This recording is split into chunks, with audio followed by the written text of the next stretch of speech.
Hello बच्चों, तो आज हम लोग स्टार्ट करने वाले हैं हिंगू। हिंगू एक बहुत ही इंपॉर्टेंट प्लांट है और कई बार पूछा जा चुका है पुराने पेपरों में। प्रियव्रत शर्मा ने इसे दीपनीय वर्ग में रखा। आचार्य चरक ने छेदनीय महाकषाय में वर्णन किया है इसका।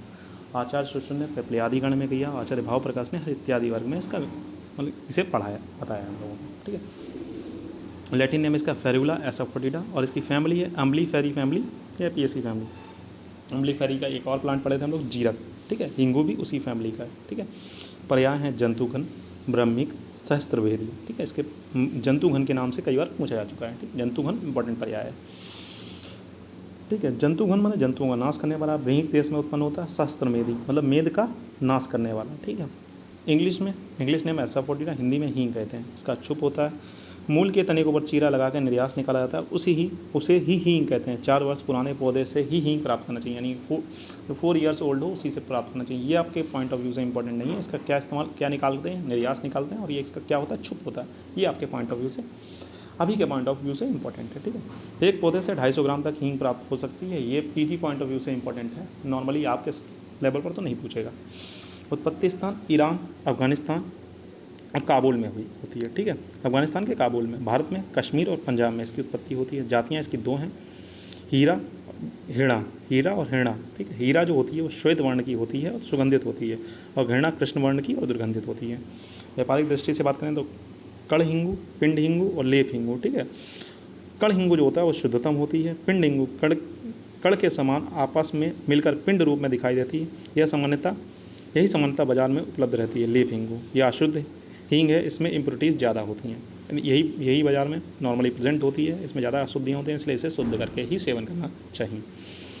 इसका प्रयोजन क्या है, निर्यास है। रासायनिक संगठन की बात करें तो ferulic acid, volatile oil, turpentine, disulphate की वजह से ही इसमें तीक्ष्ण गंध आती है। रसपंचक की बात करें तो रस इसका क्या है, कटु तिक्त है। गुड़ जो है वो लघु स्निग्ध तीक्ष्ण है।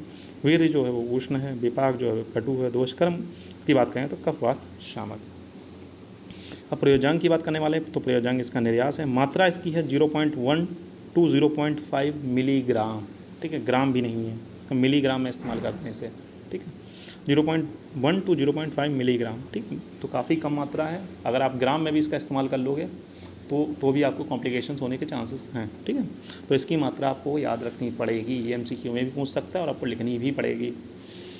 विशिष्ट योग की बात करें, रजा प्रवर्तनी वटी, हींग आदि वटी, हिंगवाष्टक चूर्ण।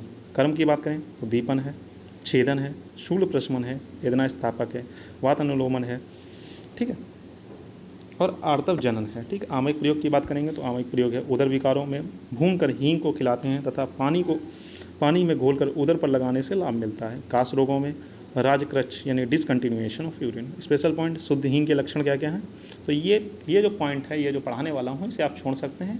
ये पीजी पॉइंट ऑफ व्यू से ज़्यादा इंपॉर्टेंट हो जाएगा और आपके रसशास्त्र के पॉइंट ऑफ व्यू से ज़्यादा इंपॉर्टेंट हो जाएगा। वहाँ पर पूछ सकता है इम्प्योरिटीज़ ऑफ हींग, शुद्ध हींग के लक्षण, हींग की शुद्धता कैसे करें, तो वहाँ पॉइंट ये रसशास्त्र पॉइंट ऑफ व्यू से बहुत इंपॉर्टेंट हो जाएगा। द्रवगुण पॉइंट ऑफ व्यू से नहीं, लेकिन रसशास्त्र पॉइंट ऑफ व्यू से इंपॉर्टेंट हो जाएगा।